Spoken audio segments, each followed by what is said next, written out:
Hello. Today I want to share something with you that's been on my heart.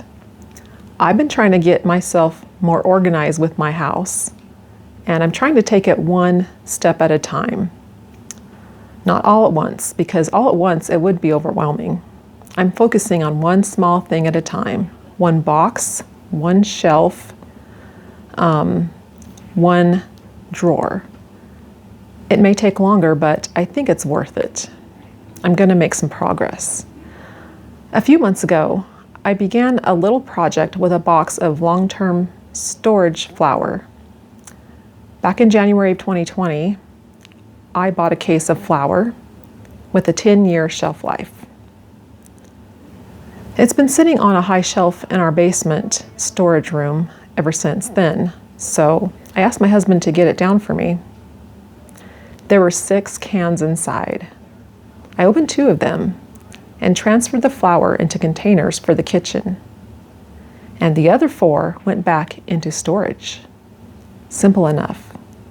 Or so I thought. While I was downstairs looking for some gallon-sized storage bags, I noticed a box of individual Mott's applesauce cups. My first thought was, why do I even have these? Then I remembered. Those applesauce cups belong to my mom. When she first came to stay with us, she ordered them in bulk from Amazon. After a while, she got tired of eating them, so she gave the whole box to me and said the kids could have them. The problem was, my kids don't eat applesauce cups, and I don't eat them either. I remember thinking that at the time, but instead of saying anything, I accepted them. And I carried them, the whole box, downstairs into the storage. And that's where it was ever since. I looked at the side of the box and saw that they were made in 2021, with a Best By date of 2023. For just a moment, I wondered if I should try to use them somehow. Maybe bake with them. Maybe donate them if they were still okay. Maybe find some reason not to waste them. But then I stopped because I realized it wasn't really about the applesauce. It was about what the applesauce represented. Seeing that box brought back years of feeling like my mom would pass along things she no longer wanted, expecting the children and grandchildren to deal with them. Instead of gratitude, I felt resentment. And I realized I don't actually want those applesauce cups in my house. So I threw them out. Because sometimes getting rid of clutter is also letting go of emotional baggage. And I've started to notice something. Whenever I come across an object that's tied to a painful memory, I don't really want to keep it. The object isn't itself heavy, it's the emotions that are attached to it. That got me to thinking about another conversation I had with my daughter a few nights ago. She made an observation about relationships in our family, and that really stuck with me. We were talking about teasing. I've never really enjoyed teasing, even if the other person meant to do it playfully. As we talked, I realized why. Growing up, teasing didn't feel playful to me. It felt unsafe. It taught me to be on guard, to get defensive before I even had time to process what was happening.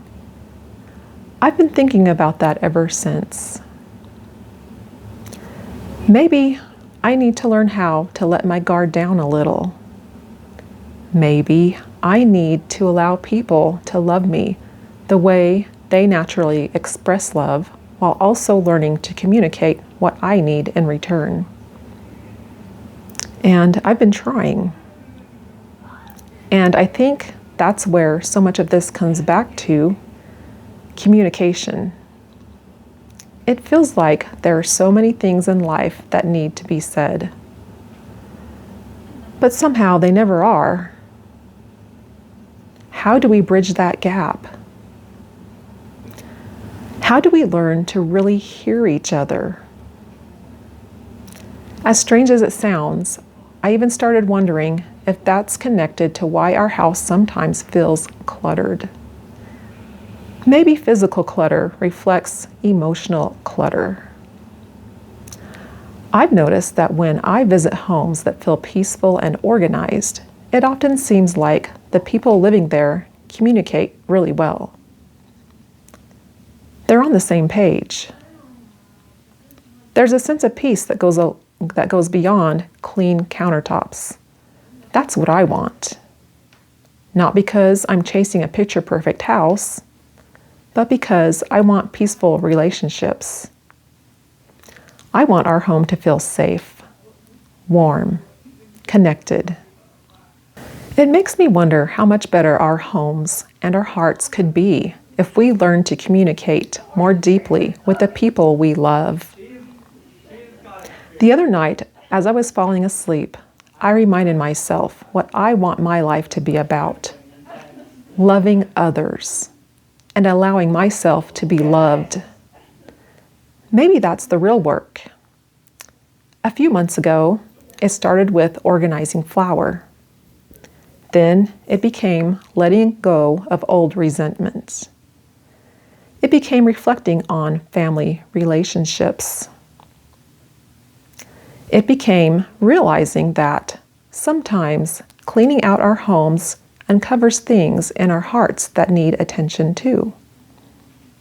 Maybe this organizing journey isn't just about decluttering my house. Maybe it's about decluttering my heart. Thank you so much for spending time with me today. If you've ever found yourself cleaning out a closet, a drawer, a storage room, and suddenly found yourself processing old memories or emotions, I'd love to hear about it in the comments.